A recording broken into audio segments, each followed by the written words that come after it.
buradan ayrılma vakti geldi. Yine sabah 6.30'da uyandım. Şu anda saat 7.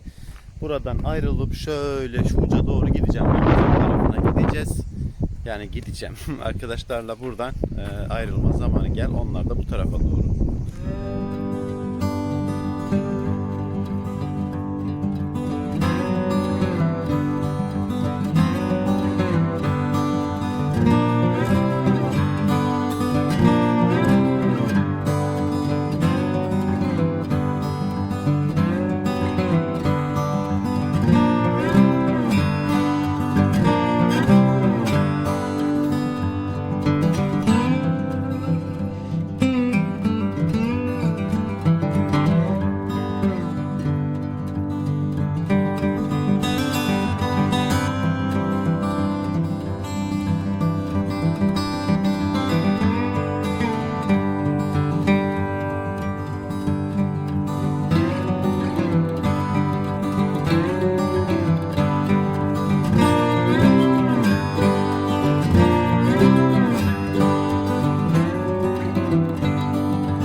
Akşam yemeğimi hazırladım. Şu görmüş olduğunuz iki tencerede bakın neler var arkadaşlar. Beyaz tenceremizde tereyağlı, krema soslu bir makarna arkadaşlar.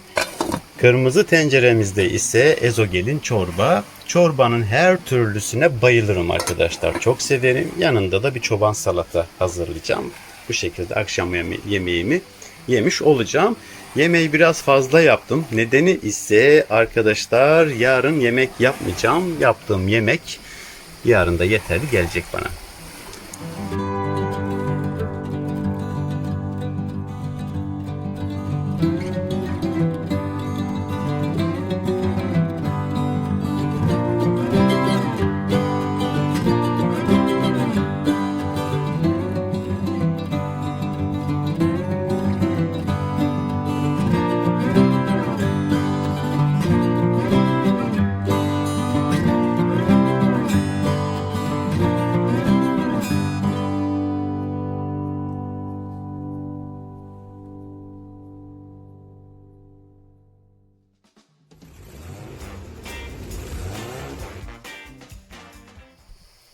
Bu bölümde sizlerle biraz sohbet etmek istedim. Açıkçası sizin de çok sorduğunuz sorular var ve merak ettiğiniz şeyleri de burada kısmen de olsa bir şekilde paylaşmak istiyorum.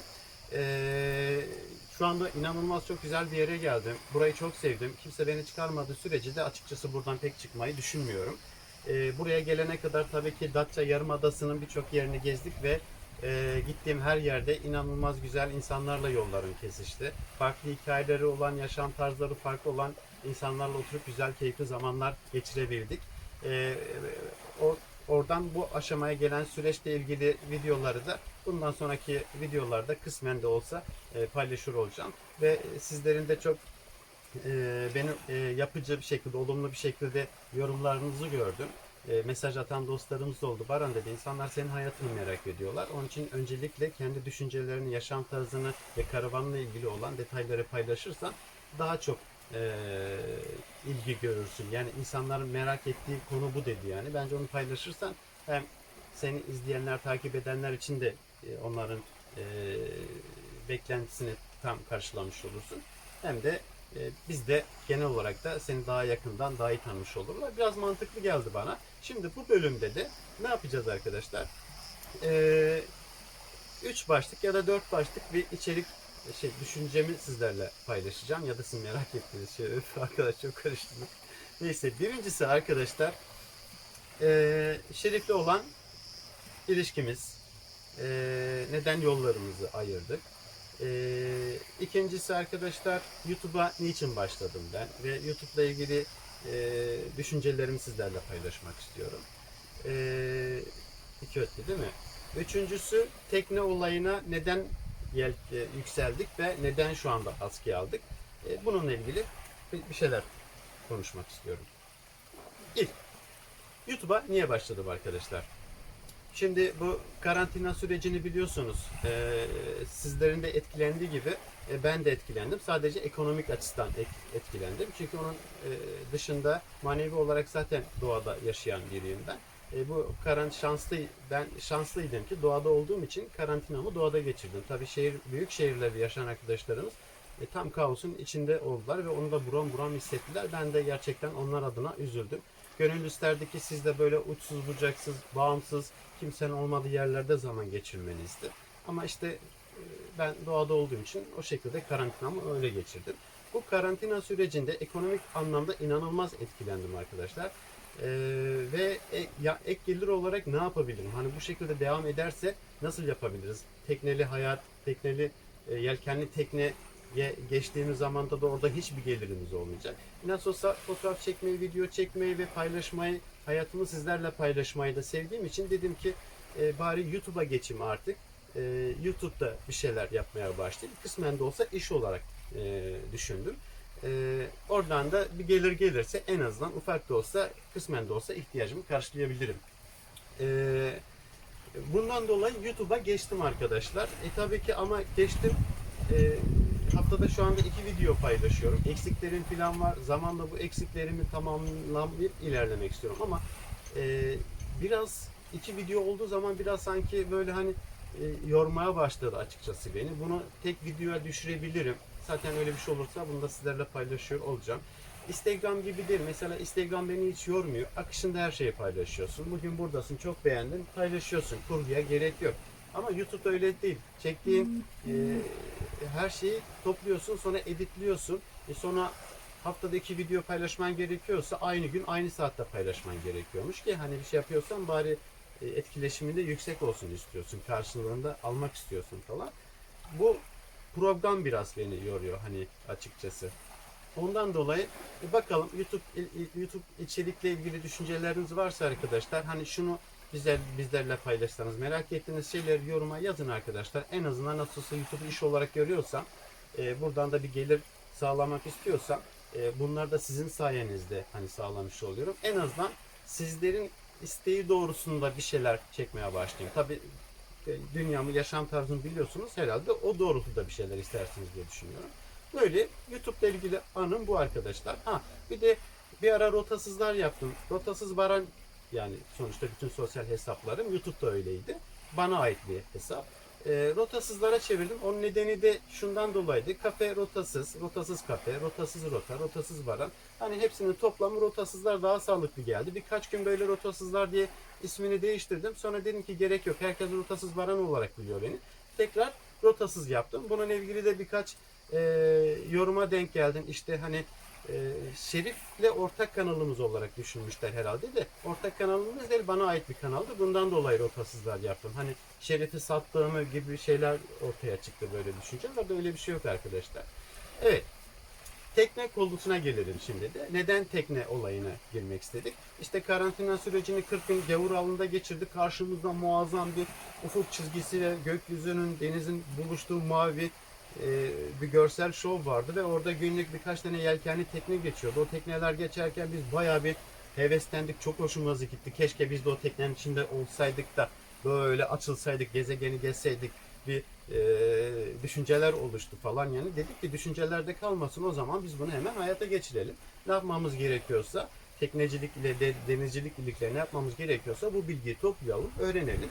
Elimizdeki imkanları ona çevirelim yani. Ne var? Karavanımız var. Bunu satalım. Onu alalım dedik yani. Şerif'le aldığımız tüm kararlar arkadaşlar hepsi ortak. Yani tekne alma olayından, araçları ilana koyma olayından, vazgeçme derken askıya aldık. Askı olayı hepsi ortak bir karardı arkadaşlar.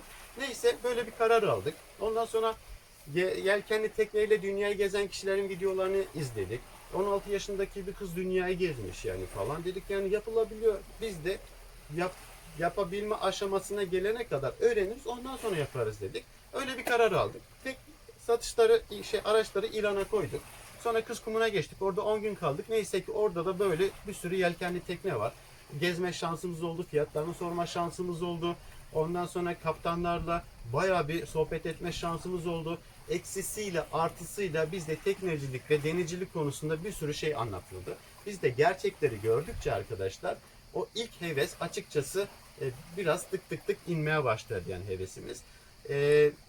Neyse Şerif aracını sattı. Çünkü Şerif'in aracı hem ekonomik olarak fiyat hem bütçeye uygundu. Ve hızlı gitti. Benim araç da hızlı gidebilirdi ama benim araç biraz özel bir araç arkadaşlar. Yani tek bir araç bu. Ben de değeri neyse o değerinde ilana koydum. Ama işte sahibinden paylaştığım tüm açıklama kısmında araca yapılan şeyler neredeyse %70'ini yazdım. Hayır %30'unu yazmadığım halde araçla ilgili. Ekipmanla ilgili filan. Bir değer biçtim. Değeri neyse o koydum. Ne fazla ne de çok az arkadaşlar. Neyse o değerde koydum ben. Ama maalesef bununla ilgili çok yıkıcı yorumlar aldım. Bu beni üzmedi açıkçası. Neyin ne olduğunu ben biliyorum. Aracımın değeri var. Burada bir sürü bir emek var. Sadece işçiliğine bakarsan hani manevi olarak böyle düşündüğü zaman o para bile onu karşılamazdı falan yani. İşte çok pahalı, hurda diyen oldu, teneke diyen oldu, ne bileyim yani o kadar etmez diyen oldu.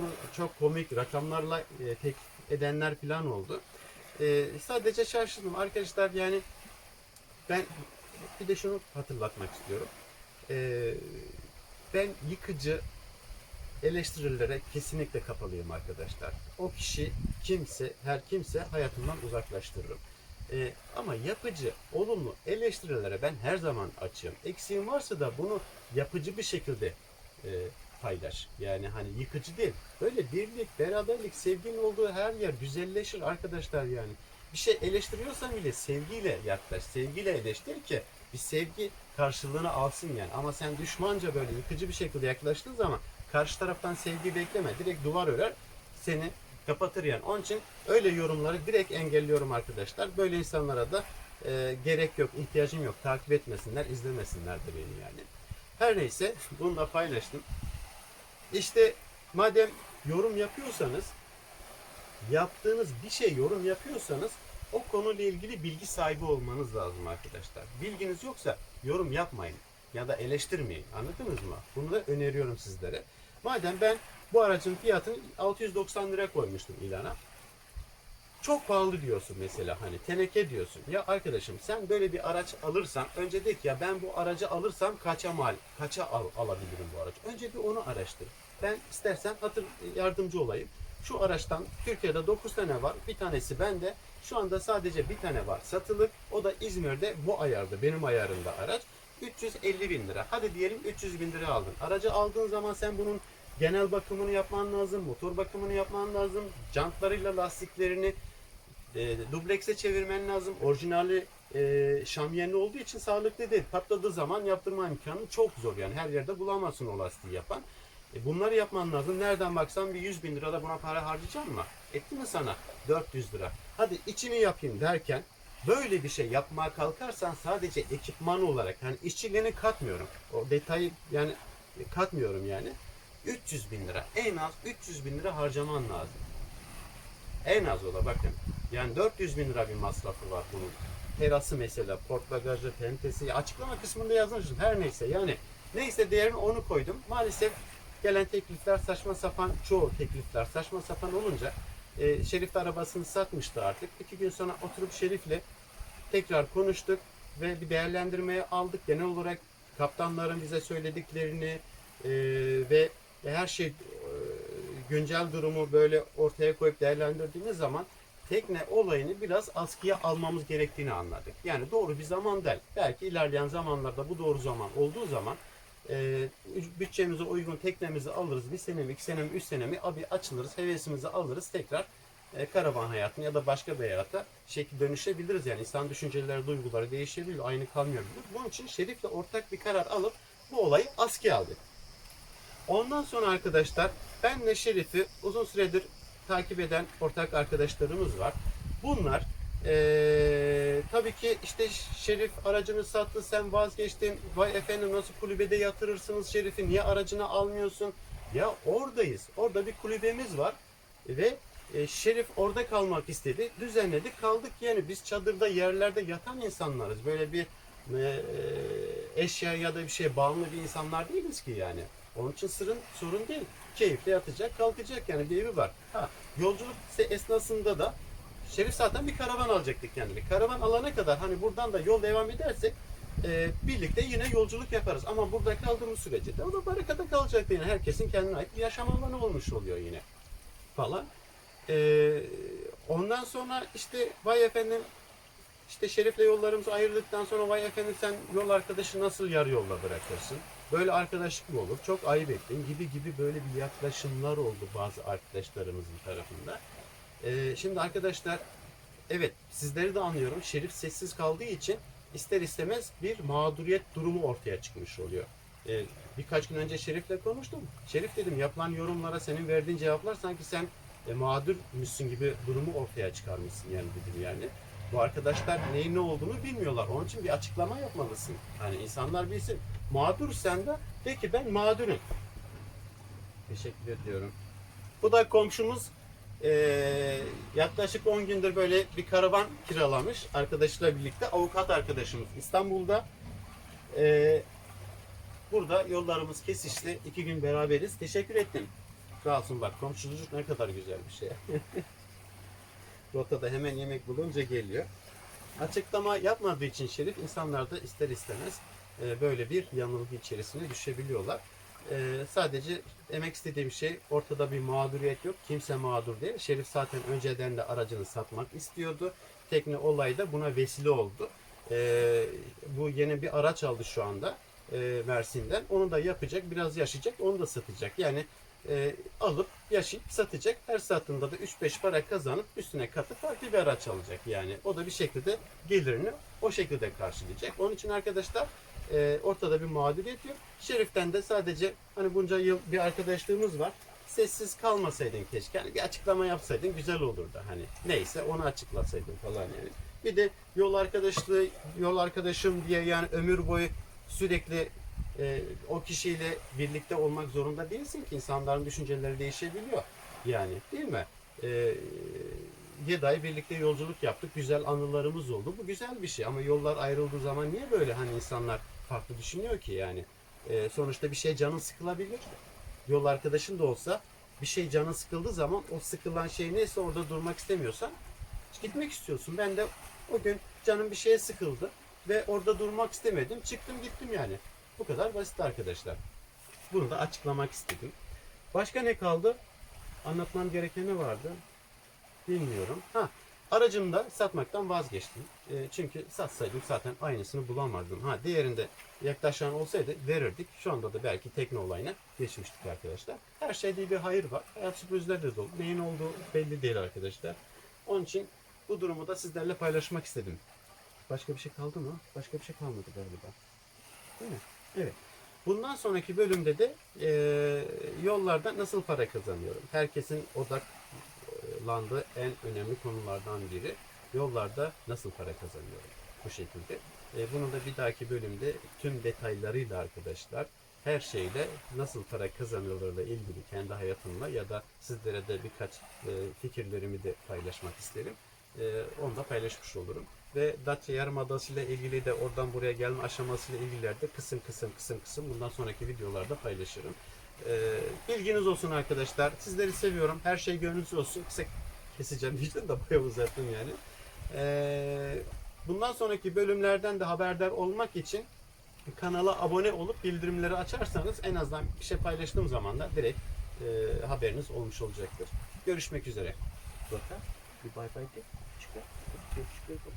Bir tane daha. Bir tane daha.